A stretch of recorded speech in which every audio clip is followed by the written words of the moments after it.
Good evening and welcome back to CNN Money Switzerland. It's time to bring you all the latest headlines tonight. Now, just to start things off, here's our look at the top story. Swiss Post, like many other companies posting their earnings right now, hasn't been immune to COVID-19. In the first quarter, group profit fell as much as 48 million Swiss francs. People overall are sending less letters, and even with the pickup in the parcels business, that doesn't even come close to compensating for the loss in other segments of Swiss Post. Now, it comes right after the company announced a major restructuring plan or strategy shift in 2021. And earlier I caught up with the CEO, Roberto Cirillo, to talk about how the company plans to turn its profits around. Well, we've seen the results of Q1, the trends that had continued on the mail side and on the negative interest side. So these are the two main drivers that have reduced our profit for Q1 to 84 million, respectively 115 EBIT. That's the main two elements. And which parts of the company has that in particular affected the most? Well, it's post mail with the normal letters volumes that have continued declining by 5.6% year over year, and obviously post finance with the negative interest on the accounts. We are right now facing an unprecedented situation. Switzerland has been dealing with a lockdown, but at the same time, more people, as you've mentioned, have been ordering online. The parcels business has been picking up. But as I understand, this doesn't even come close to compensating for the losses across the other business segments, correct? That's correct. The size of the parcels business is growing, and it's growing fast, but it's a ratio to 1 to 10 to what we do with the letters, and therefore it is really more important than ever that we start with our own new strategy, Post for Morgen, the Post of Tomorrow, to shift away from pure letters and go more into the parcel business. Regarding this new strategy, you've mentioned the trends of uptick in parcels, less people sending letters. Isn't it something that was already going on for a while? Should the strategy have been introduced much earlier? We are already the leader in the parcels and the logistics in Switzerland by far. What this strategy does is that it brings an acceleration to what we have done in the past. We will double the investment per year, and we will focus that investment on the logistics side so that we diminish our dependency from the letters and increase our growth base on the logistics side. How much of the strategy was actually triggered by the coronavirus pandemic and what you noticed there? Well, not only because we actually decided and finalized the strategy back in December with the board.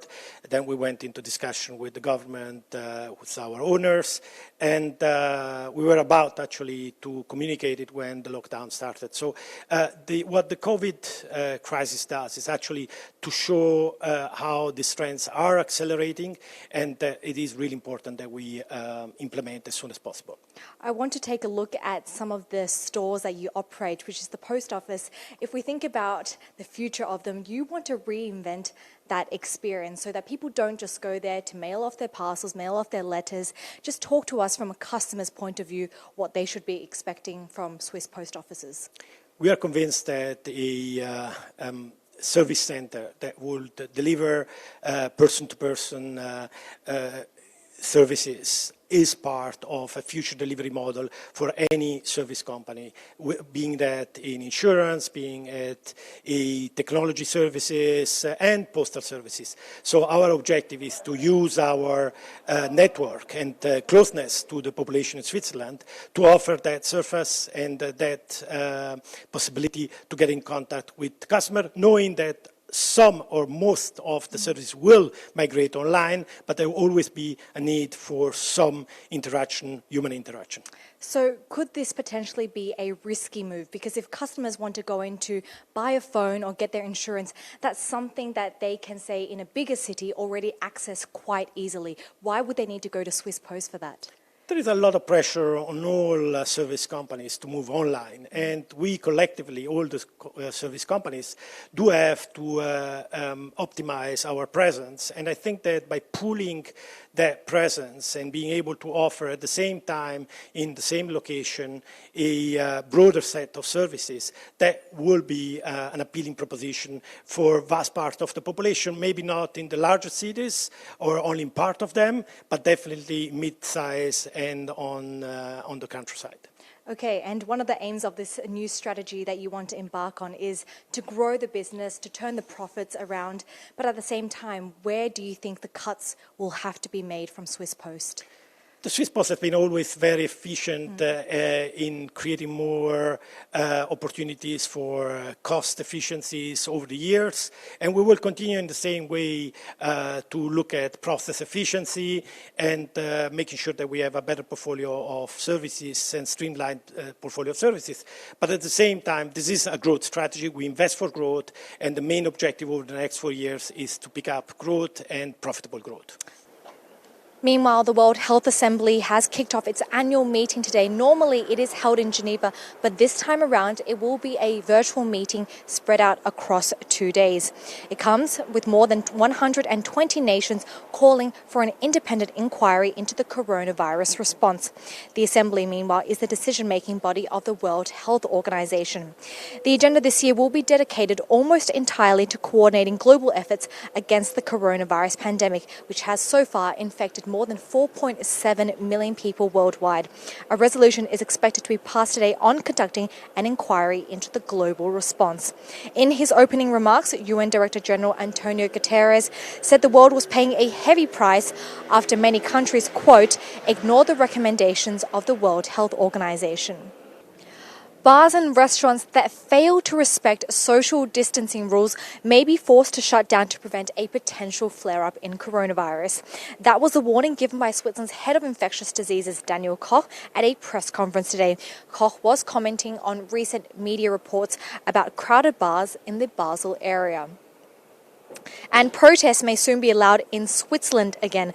Government legal experts are recommending that political demonstrations be exempt from the country's coronavirus restrictions on gatherings of more than 5 people. A decision could come as early as the Federal Council meeting this Wednesday. And 4 months, that's how long it will take scientists to reopen the world's biggest particle physics laboratory. That's after the coronavirus crisis forced CERN to move nearly 8,000 people off-site. My colleague Casimira Jefford spoke with Frédéric Baudry from CERN's crisis team on the colossal task of restarting operations. Covering 623 hectares, over 700 buildings, and 57 kilometers of underground tunnels. Shutting down CERN, the world's largest particle physics laboratory in response to the coronavirus pandemic, was a colossal task.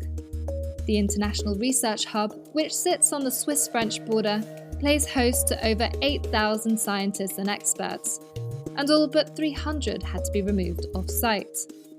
While this big operation took 10 days, getting back to normal is what now poses an even bigger challenge, one they expect to take at least 4 months. Restart will be very progressive, very slowly. And we are starting, we fixed now the T0 of CERN 18th of May. It was a decision to look at that in collaboration also with host state, Switzerland and France.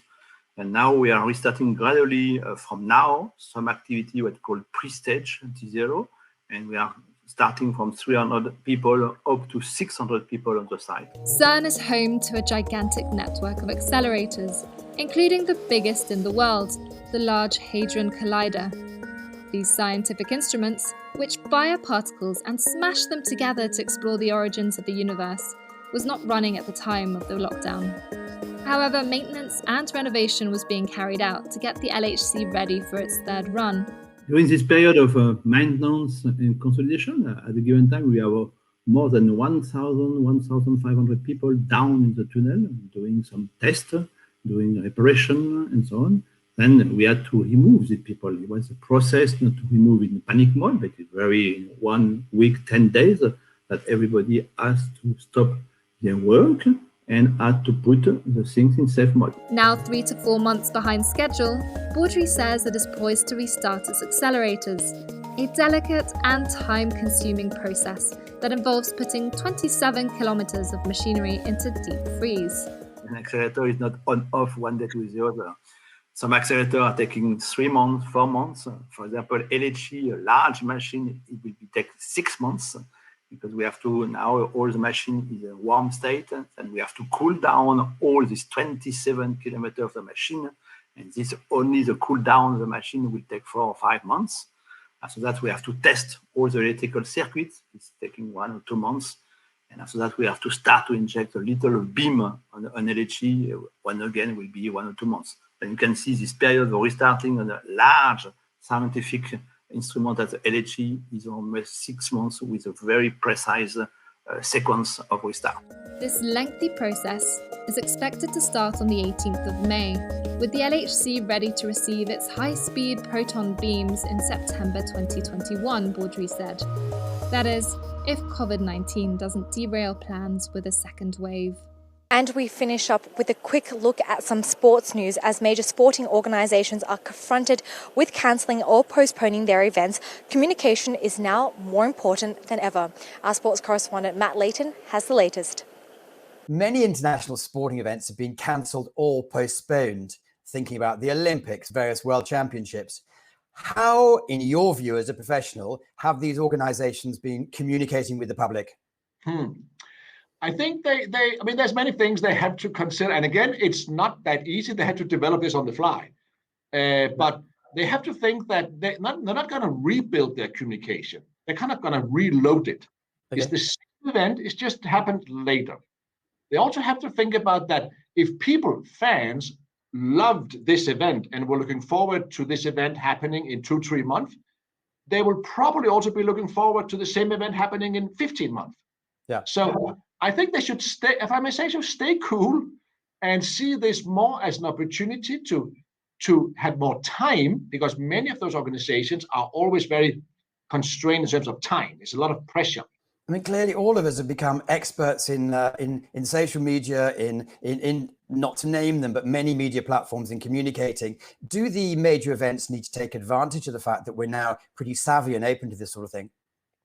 Absolutely, and this is one of the things where they can benefit from having more time. You know, if anything good is coming out of this current crisis, it is the acceleration of digitalization, if I may say so.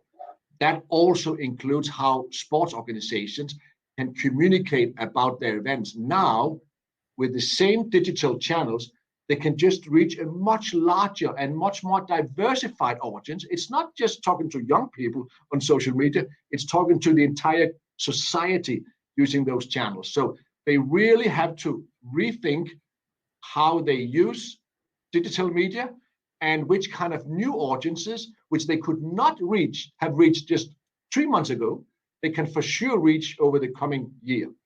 One of the smart things some of the event organizers could be doing now when they had to fill the gap of 1 year of communication is actually to get involved and show that they can be helpful. Sports events have access to thousands of volunteers, can get access to media. They can really be helpful in the current situation. So not just talking about what sport could do in terms of health, but what could they actually be doing in terms of activities so they promote and they actually facilitate health-related initiatives. That's great for huge international organizations, but in Switzerland, I'd say probably thousands of small events have been cancelled. A word of advice to those organizers who have probably a small budget, know their clients really well. How should they be communicating? Well, I kind of like in general, I like people often say think big. I kind of say often think small. Yeah. And you can do some really nice targeted things for your local community, being extremely helpful to the people who are close to you. If you have a local national event that has been postponed. So don't always think big, think small, think specific. How can you really be helpful? And then if that's a success, then you will see how that can accelerate and actually become a big thing. That's you all up to date for today. In the meantime, if you want to follow any of our coverage, you can simply head over to cnnmoney.ch. In the meantime, take care, stay safe, and we will see you very shortly. Good evening.